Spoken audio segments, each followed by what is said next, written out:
अक्टूबर 2023 में अरविंद केजरीवाल के एक हस्ताक्षर ने 10,000 से ज़्यादा परिवारों को बेरोजगार कर दिया था और लगातार भारतीय जनता पार्टी इस लड़ाई को लड़ रही थी। और मैं माननीय उपराज्यपाल जी का धन्यवाद देना चाहता हूं कि उन्होंने दिल्ली की सरकार को ये स्पष्ट निर्देश दिया कि 1 नवंबर से इनको लगाया जाए। उसके बावजूद भी आम आदमी पार्टी टाल मटोल कर रही थी। आज आतिशी मारलेना ने कहा है कि हम उनको 11 नवंबर से नौकरी पर लगाएंगे, लेकिन मेरा आतिशी मारलेना जी से एक निवेदन है। दिवाली तो आपने उनकी काली कर दी, लेकिन कम से कम उनके 10 दिन की तनख्वाह के पैसे मत रोकिए। आप इनको 11 नवंबर से लगाइए, लेकिन जैसा माननीय उपराज्यपाल जी ने कहा था कि 1 नवंबर से इनको रोज़गार देना है, तो इनका जो रोस्टर है तनख्वाह का वो 1 नवंबर से शुरू कीजिए, ताकि जो इनका नुकसान हुआ है वो कम से कम 10 दिन का नुकसान की भरपाई हो जाए। और अंततः भारतीय जनता पार्टी के दबाव में इनको ये निर्णय लेना पड़ा है, तो उसके लिए मैं फिर एक बार माननीय उपराज्यपाल जी का धन्यवाद देना चाहता हूँ। जो कांग्रेस है वो न्याय यात्रा निकाल रही है दिल्ली चुनाव को लेकर के, तो क्या लगता है कि वो न्याय अपने गठबंधन के साथ कर नहीं किया और अब दिल्ली के लोगों के साथ कर पाई? आपने खुद ही सवाल का जवाब भी दिया है कि किसके लिए न्याय यात्रा निकाल रहे हैं कांग्रेस वाले। इन्हें तो पहले अपने घर से न्याय शुरू करना चाहिए।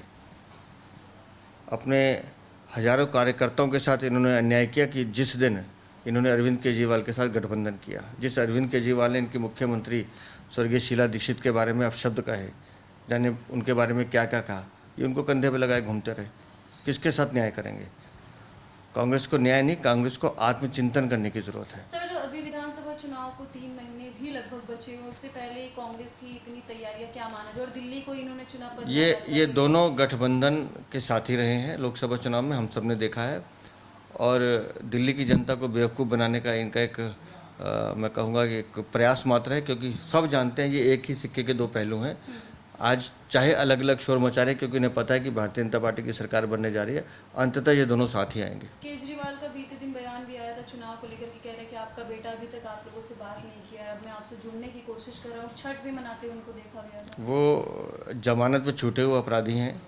वो ऐसे बेटे हैं जिन्होंने अपनी माँ के आंचल को गंदा किया है। शराब की नीति के दौरान जिस तरह का घोटाला उन्होंने किया है, और दिल्ली को हम अपनी माँ का दर्जा देते हैं, जिसको वो बेटा कह रहे हैं, तो आपने दिल्ली को धोखा दिया, दिल्ली की जनता को छलने का काम किया है, और दिल्ली की जनता उसका हिसाब करने के लिए तैयार बैठी है। सर, आम आदमी पार्टी और कांग्रेस दोनों की अलग अलग स्ट्रेटेजी पर काम कर रहे हैं दिल्ली के लिए, दिल्ली विधानसभा चुनाव के लिए। ऐसे में भाजपा की स्ट्रेटेजी क्या वही रहने वाली है जो अभी तक लगातार प्रत्येक कार्यकर्ता और पर हर घर घर तक जाना, जमीनी स्तर पर जो है लोगों तक पहुंचना? रणनीति बताई नहीं जाती, वो करके दिखाई जाती है। समय आने दीजिए। भारतीय जनता पार्टी का कार्यकर्ता मुख्यमंत्री बनने जा रहा है, इससे आप संतुष्ट रहिए।